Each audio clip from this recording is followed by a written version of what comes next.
नमस्कार। आज ज्या विषयावर आम्ही व्हिडिओ करतो आहोत तो विषय आहे जिहाद, क्रुसेड आणि धर्मयुद्ध। आपण हा व्हिडिओ तर पूर्ण पाहालच, पण आपल्याला एक विनम्र विनंती आहे की हा व्हिडिओ पाहिल्यानंतर व्हिडिओमध्ये जे विचार मांडलेले आहेत त्या विचारासंदर्भात आपलं मत आपण कृपया कमेंट बॉक्समध्ये नोंदवावं। आपण आपलं मत नोंदवलं की जे विचार मांडलेत त्याविषयी आमच्या व्हिडिओचे श्रोते कसा विचार करतात हे आम्हाला समजेल। आमच्या विवेचनामध्ये काही जर त्रुटी राहिली असेल तर तेही लिहावं, त्यातून आमच्या ज्ञानात भर पडेल आणि पुढचे व्हिडिओ करताना हा जो फीडबॅक आम्हाला मिळतो त्याचा आम्हाला उपयोग होईल। म्हणून कृपया कमेंट सेक्शनमध्ये व्हिडिओ विषयी आपलं मत नोंदवावं ही विनंती। इसवी सनाच्या 8व्या शतकामध्ये इस्लामची स्थापना झाली। इस्लामची स्थापना झाल्यानंतर त्यांनी सर्वत्र इस्लाम धर्म पसरवण्यासाठी युद्ध केलं। या युद्धाला जिहाद असं म्हणतात। ही युद्ध मुख्यतः युरोपच्या भूमीवर झाली आणि ख्रिश्चनांची जी धर्मस्थानं होती त्या स्थानांवर त्यांनी आक्रमण केलं। त्याला त्यांनी जिहाद म्हटलं। गुगलचं जे वर्णन आहे जिहादचं त्याच्यात गुगल असं म्हणतं टू लिबरेट द सोल, म्हणजे आत्म्याच्या मुक्तीसाठी। ख्रिश्चन धर्माचं तत्वज्ञान देखील काहीसं असंच आहे। ख्रिश्चनिटी आणि इस्लाम दोघांची अशी मान्यता आहे की ॲडम आणि ईव किंवा आदम आणि हव्वा यांनी जे पाप केलं त्यातून जी संतती निर्माण झाली ती म्हणजे पापाची संतती आणि त्याच संततीचे आपण सगळे वंशज। त्यामुळे त्या पापातनं आपल्याला मुक्त करण्याची जबाबदारी जणू काही त्यांच्यावरच आहे आणि मग ते ती जबाबदारी पूर्ण करण्यासाठी साम दाम दंड भेद सगळ्याचा उपयोग करतात आणि आपल्या आत्म्याला मुक्ती मिळावी असा पवित्र प्रयत्न करतात। जिहाद हा शब्द सुद्धा अनेक अर्थांनी हा वापरला गेलेला आहे। झूठ के विरुद्ध जिहाद, गलत के विरुद्ध जिहाद, गलत के खिलाफ जिहाद। आता अलीकडे जिहाद हा शब्द हळूहळू त्याच्या खऱ्या अर्थाने पुढे यायला लागलेला आहे, हा भाग वेगळा। पण वर्षानुवर्ष जिहाद म्हणजे अन्यायाच्या विरुद्ध युद्ध, वाईटाच्या विरुद्ध युद्ध, पापाच्या विरुद्ध युद्ध अशा अर्थाने वापरलं गेलं आहे। पण वास्तविक ते दुसऱ्यांची धर्मस्थानं उद्ध्वस्त करून तिथे आपलं उपासना स्थान निर्माण करायचं यासाठी केलेलं युद्ध म्हणजे जिहाद आहे, हे आपल्याला इतिहासात समजतं। मग त्याला उत्तर म्हणून ख्रिश्चनांनी, ख्रिस्ती समाजानं क्रुसेड केले। आपली धर्मस्थानं सोडवण्यासाठी क्रुसेड।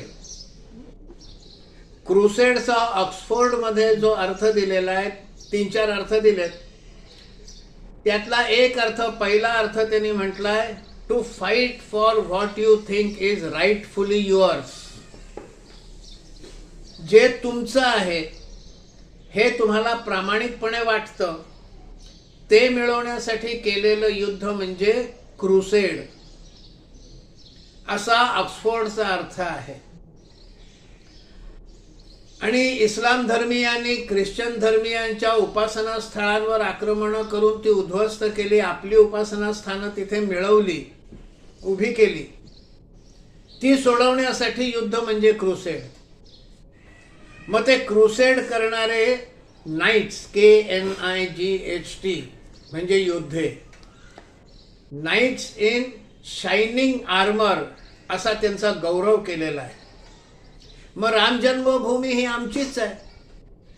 मग ती सोडवण्यासाठी जेव्हा कारसेवक संघर्ष करतात त्यांना मात्र गोळ्या दिल्या, गोळ्या मारल्या, त्यांना सांप्रदायिक म्हटलं. म्हणजे युरोपमध्ये जेव्हा ख्रिस्ती समाज आपली धर्मस्थानं सोडवण्यासाठी युद्ध करतो त्यांचा नाईट्स इन शायनिंग आर्मर म्हणून गौरव. आणि आम्ही जेव्हा राम जन्मभूमी, मथुरेची श्रीकृष्ण जन्मभूमी, काशीचं मंदिर हे सोडवण्यासाठी संघर्ष करतो तेव्हा आम्ही मात्र सांप्रदायिक. अशी विचारसरणी आमच्या देशांच्या सेक्युलरवादी पुरोगामी मंडळींची आहे. हे द्वैत लक्षात घेतलं पाहिजे मनातलं. क्रुसेडचा दुसरा अर्थ त्यांनी दिलाय की सत्यासाठी केलेली लढाई,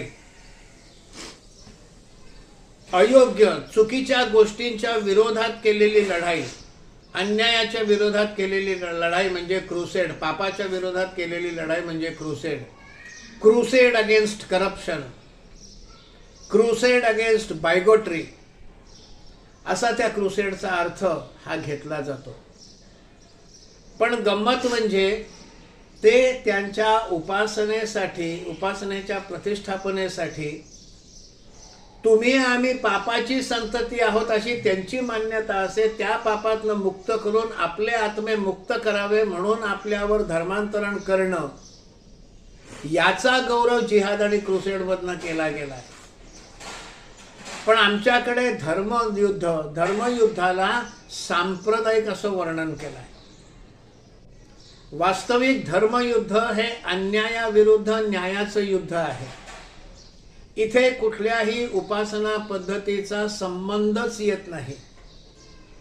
आपली उपासना पद्धती स्थापन करण्यासाठी, दुसऱ्याची उपासना पद्धती पराभूत करण्यासाठी, दुसऱ्या उपासनेच्या लोकांचं मतांतरण करून त्यांना आपल्या मतात आणण्यासाठी असं हे धर्मयुद्ध होत नाही.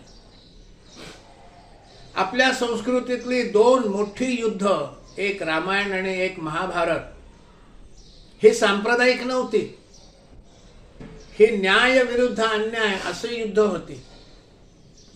इथे रामानं रावणावर आपली उपासना पद्धती लादण्यासाठी केलेलं आक्रमण नव्हतं, तर अन्याय भावे सीता मातेचं अपहरण करून तिला बंदी करून ठेवलं, त्या अन्यायाविरुद्ध केलेलं युद्ध होतं.